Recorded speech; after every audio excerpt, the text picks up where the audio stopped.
خدیجہ طاہرہ پیغمبر کی وجہ سے پیغمبر کی امت سے اتنی محبت کرتی ہیں. اور یہاں پہ میں اپنی تقریر کے اہم ترین حصے پہ آ رہا ہوں جو میری آج کی مجلس کا اصل موضوع ہے. خدیجہ طاہرہ آخری حصے میں ایک فقہی مسئلہ آئے گا جس کی کافی تفصیل نکل آئے گی، لیکن اس سے پہلے خدیجہ طاہرہ پیغمبر کی وجہ سے پیغمبر کی امت، یہ پیغمبر کا کلمہ پڑھنے والے، یہ پیغمبر کو اپنا آقا ماننے والے، یہ پیغمبر کی اولادیں ہیں، پیغمبر سے محبت مجبور کر رہی ہے خدیجہ کو کہ اتنا خیال کرے امت رسول کا کہ آج بھی یاد رکھیے، آج بھی روزی اور رزق کے لیے، جاب کی سیکیورٹی کے لیے، بزنس میں برکت کے لیے خدیجہ طاہرہ کے وسیلے سے بہتر کوئی وسیلہ نہیں. حق ائمہ طاہرین نے حکم دیا ہے. بلکہ جناب خدیجہ کے حوالے سے دو باتیں سنی اور ایک جملہ میں جو میری ساری زندگی کی مجالس کا سبجیکٹ ہوتا ہے اس کے سیکوینس میں کہوں اگرچہ اس کے کانٹیکسٹ میں کہوں اگرچہ اس کا ٹائم آج نہیں، کہ آنے والا زمانہ مومنین کرام کی روزی اور رزق کے لیے بڑا خطرناک زمانہ آ رہا. یہ ظہور ایمان کی نشانیوں میں سے ایک نشانی کہ ایک تہائی دنیا جب بھوک سے مرے، بہت خطرناک زمانہ آ رہا. خدیجہ طاہرہ کا وسیلہ، میں پھر وہی جملہ کہوں، خدیجہ طاہرہ کے فضائل تو پڑھے جاتے ہیں لیکن واقعا دعا کے اندر وسیلہ خدیجہ کو دل کی گہرائی کے ساتھ اس کی عظمت سمجھ کے شامل کرنا. دو چیزیں یہاں پہ، اگرچہ ایک صاحب نے بڑی حیرت کی، ابھی 3 مہینے پہلے آسٹریلیا سے باہر ایک جگہ بیٹھ کے ایک صاحب میرے پاس یہ کیلکولیشن لے کر آئے کہ مولانا پچھلے 2 سال میں آپ نے یہ واقعہ 25 دفعہ پڑھا. میں نے کہا سلور جبلی ہو گئی، کہنے کہ نہیں 26 دفعہ پڑھا. 26 دفعہ یہ واقعہ پڑھا، کبھی میلبرن میں نہیں پڑھا. اور واقعہ 4 بنا کے لائے تھے کہ امریکہ میں کتنی جگہ، اور انگلینڈ میں کتنی جگہ، اور یورپ میں کتنی جگہ، اور افریقہ میں کتنی جگہ، اور مڈل ایسٹ میں کتنی جگہ، اور پاکستان میں کتنی جگہ، اور حج میں تو ہر سال، عمرے میں تو ہر سال. کہنے کا یہ واقعہ کہ میلبرن میں پڑھتا ہی نہیں، تو یہ واقعہ کوئی اور واقعہ بھی نہیں پڑھتا ہوں. تو اب آج موقع ایسا ملا کہ یہ واقعہ، یہ میں نے اس لیے کہا کہ جن لوگوں نے انٹرنیٹ پہ میری تقاریر سنی انہوں نے 26 مرتبہ تو یہ واقعہ سنا ہوگا، آج 27ویں، اور میری اس مختصر زندگی جو اب رہ گئی، تو گزر گئی وہ نہیں جو رہ گئی، اس کے حوالے سے آخری مرتبہ یہ واقعہ سنی. پاکستان کے موجودہ حالات میں یہ واقعہ تھا، چونکہ اس واقعے کا میں خود بھی ایک گواہ ہوں، لیکن پھر پاکستان کے ایک اخبار جنگ، فرائیڈے 5 اگست 2011 پیج 8، یہ پورا واقعہ چھپ بھی گیا اور بہت مشہور واقعہ مکے کا ہے.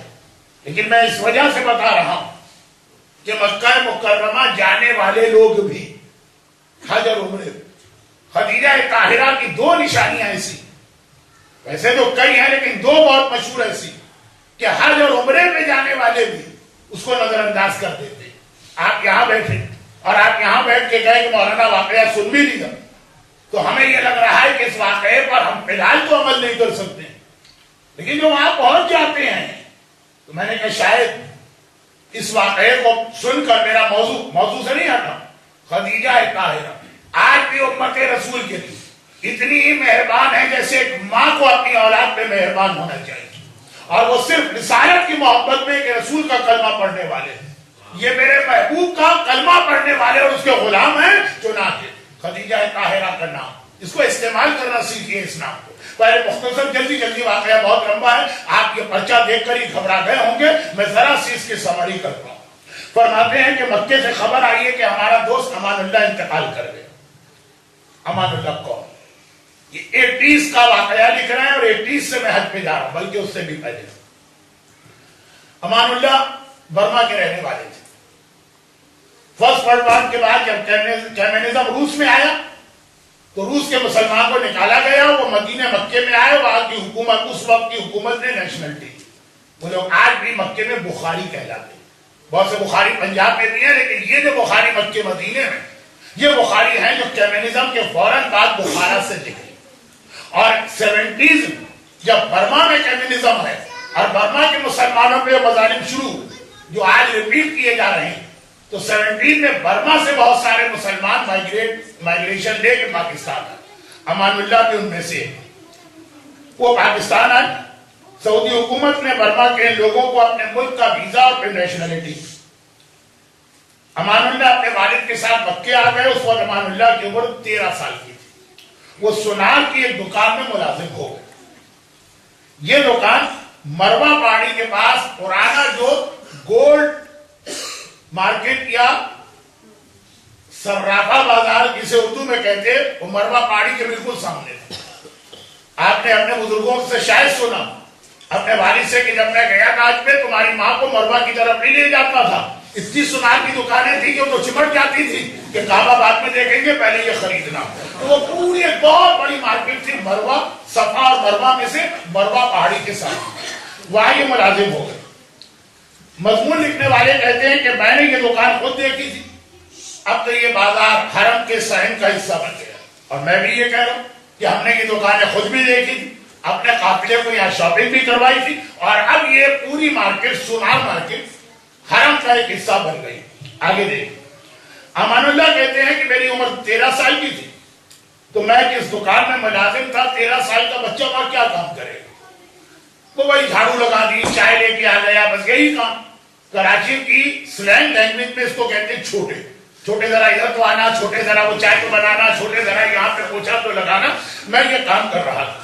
اور میری دکان کے بالکل سامنے ایک بخاری کی دکان تھی، یعنی وہ بھی سونار کا کام کرتے تھے.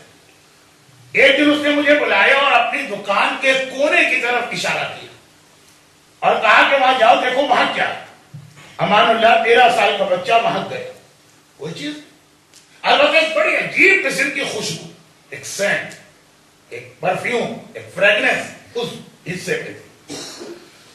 جب میں واپس آیا اس کونے سے تو اس بوڑھے بخاری نے مجھ سے پوچھا کہ وہاں کیا دیکھا؟ میں نے کہا دیکھا تو کچھ نہیں، البتہ سونگا. ایک عجیب سی خوشبو وہاں پہ نظر آ رہی. بخاری نے کہا ہاں میں یہی معلوم کرنا چاہ رہا تھا کہ میری دکان میں اکثر یہ خوشبو اس کارنر میں آتی اور میں یہ سوچ رہا تھا کہ یہ مجھے کوئی دھوکہ ہو رہا ہے کہ واقعا وہاں پہ یہ خوشبو. خیر تم نے بھی سونگا، دیٹ مینس کہ یہ ریئل خوشبو ہے. جاؤ اپنی دکان پہ. میں واپس آ گیا. 1 منٹ یا آدھا منٹ وہ خوشبو میں نے سونگی اور اپنی دکان پہ آ گیا. ابھی میں آ کے بیٹھا اور وہ خوشبو میرے ذہن میں تھی. ایسی پیاری اور بھینی خوشبو میں نے آج تک نہیں سونگی کہ دکان کا جو اصل مالک تھا، میں تو 13 سال کا بچہ وہاں پہ خالی جاب کر رہا ہوں، اصل مالک آ گیا. اور اس نے یہ کہا کہ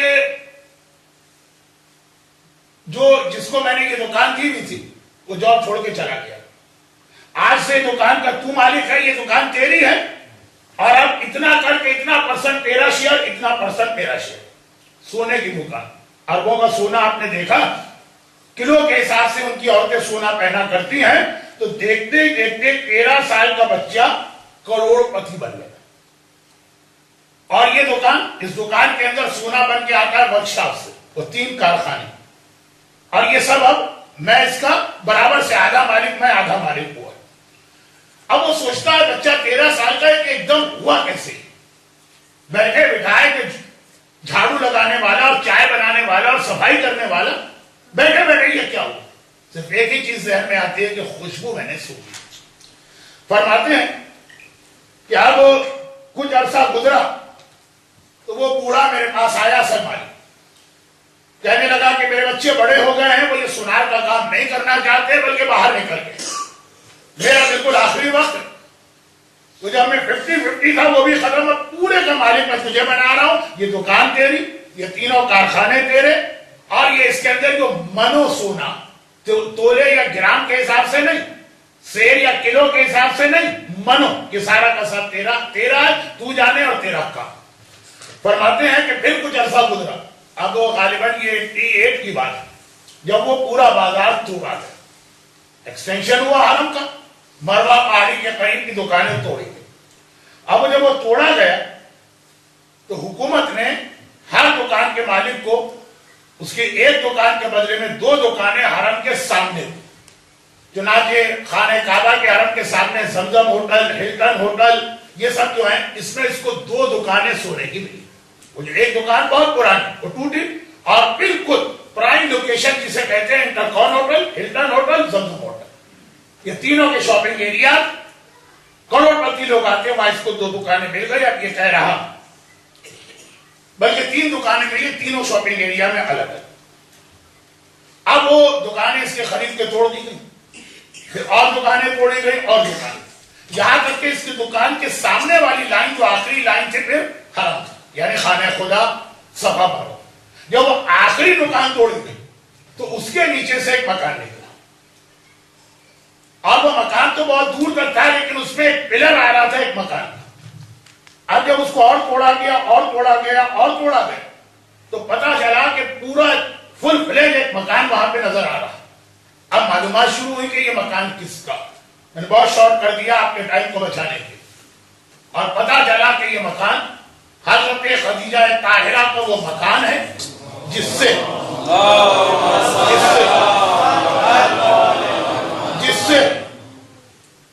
اللہ کے رسول نے شب ہجرت کی تھی اور مولا کو اپنے جگہ بستر پہ سلایا.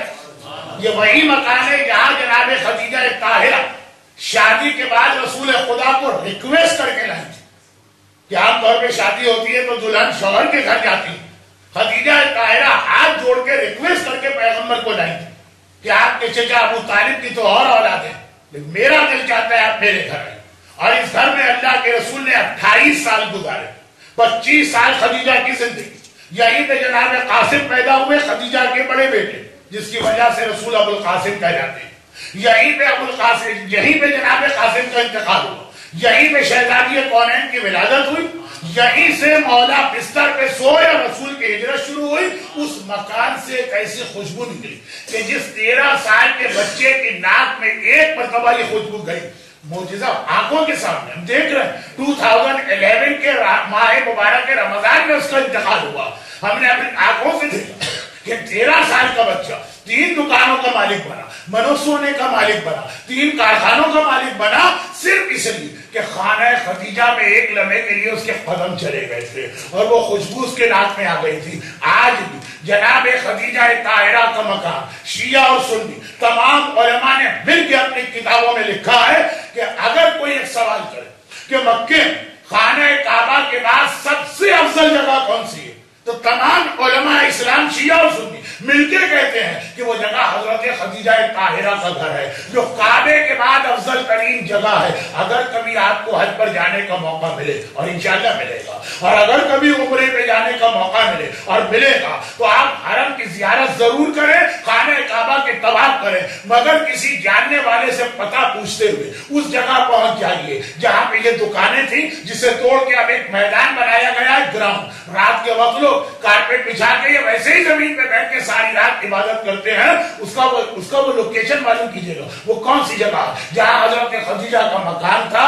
میں اپنے more than 70 وزٹ جو میں نے مکے کے کیے ہیں حج عمرے ملا کر، اتنے لوگوں کو وہاں پہ ایسی دعائیں مانگتے سنا کہ ہم اور آپ سنیں تو کہیں گے پاگل ہو گیا، یہ دعا بھلا قبول ہو سکتی؟ تو ناممکن چیز کی دعا کر رہا اور اپنی آنکھوں سے دیکھا ہے کہ within months لوگوں کی وہ دعائیں قبول ہوئی ہیں، خاص طور پر روزی کے حوالے سے. اچھا یہ ایک اصول ہے، اس کے ساتھ ایک چھوٹا سا اصول اس لیے ملا دوں، وقت نہیں ورنہ یہ چیزیں ذرا میں تشریح کے ساتھ بتاتا. اس کے ساتھ ایک چھوٹا سا اصول اس لیے ملا دوں کہ ہو سکتا کسی کے پاس ایسی کوئی دعا ہو اس وقت یا خدا نہ کرے آنے والے دنوں میں پیدا ہو جائے اور وہ مکہ نہ جا سکے.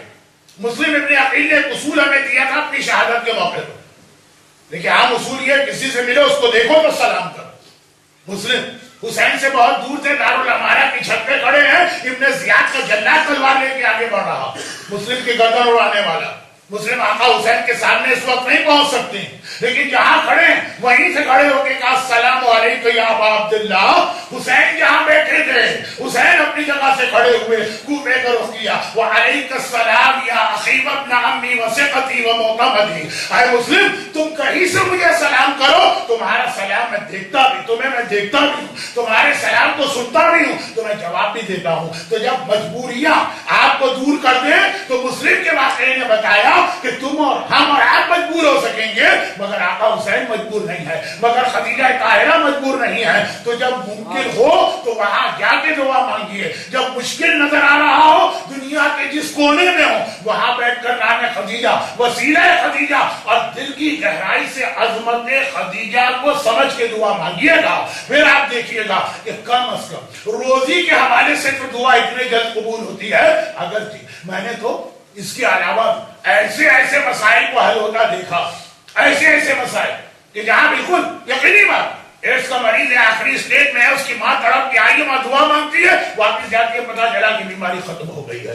لیکن خدیجہ طاہرہ کے حوالے سے ایک بات اور سنی، اور ہمارے علماء نے ایک جملہ بہت دعوے کے ساتھ لکھا کہ روزی کے لیے تو ہمارے پاس پھر بھی بہت دعائیں، بہت ساری دعائیں۔ ایک تو یہ عمل میں نے خاص آپ کو بتایا، لیکن اس کے علاوہ ایک عمل ایسا ہماری تمام احادیث کی کتابیں دیکھ ڈالی، اس کا کوئی سلوشن نہیں ہے سوائے خدیجہ طاہرہ، اور وہ کیا ہے؟ وہ اس کا الٹا مسئلہ، وہ یہ ہے کہ آدمی کے پاس پیسے ان گڈ فیتھ کسی کو دیے، قرضہ دیا، بزنس کے لیے دیا، اور وہ دبا کے بیٹھ گیا، واپس نہیں کر رہا۔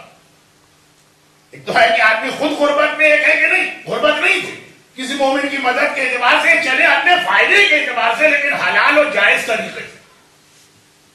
وہ جو رقم ضائع ہو گئی واپس نہیں مل رہی، اگر اسے واپس لینا ہو، یہ بڑے چیلنجنگ انداز میں ہمارے علماء نے لکھا کہ اس کے لیے ہمیں کوئی عمل دعاؤں کی کسی کتاب میں نہیں ملا، صرف ایک عمل ملا کہ اگر کسی کو یہ مسئلہ پیش آ جائے تو وہ مکہ مکرمہ جا سکتا ہے تو خود جائے، ورنہ کسی سے ریکویسٹ کرے کہ میرے بہاف پر ایک طواف یعنی خانہ خدا کے 7 چکر خدیجہ طاہرہ کے نام پہ لگاؤ، پھر 2 رکعت نماز طواف کی پڑھو، اور پھر خدا سے کہو کہ اے خدا مجھے میری ماں خدیجہ طاہرہ کا واسطہ، یہ طواف نماز ان کی نظر ہے، ان کے لیے ہدیہ ہے، میرے اس مسئلے کو حل کر دے۔ تو اس پرابلم کا سلوشن پوری کتابوں میں دیکھنے کے بعد صرف ایک ہے، تو نام خدیجہ دونوں حوالے سے، دونوں طریقے سے نہیں ہے رزق اور آ رہا تھا، اور کوئی اس کو دبا کے بیٹھ گیا، اس کو واپس لینا ہے، نام خدیجہ لے کے۔ رحمتك يا أرحم الراحمين وصلى الله على محمد وآله الطاهرين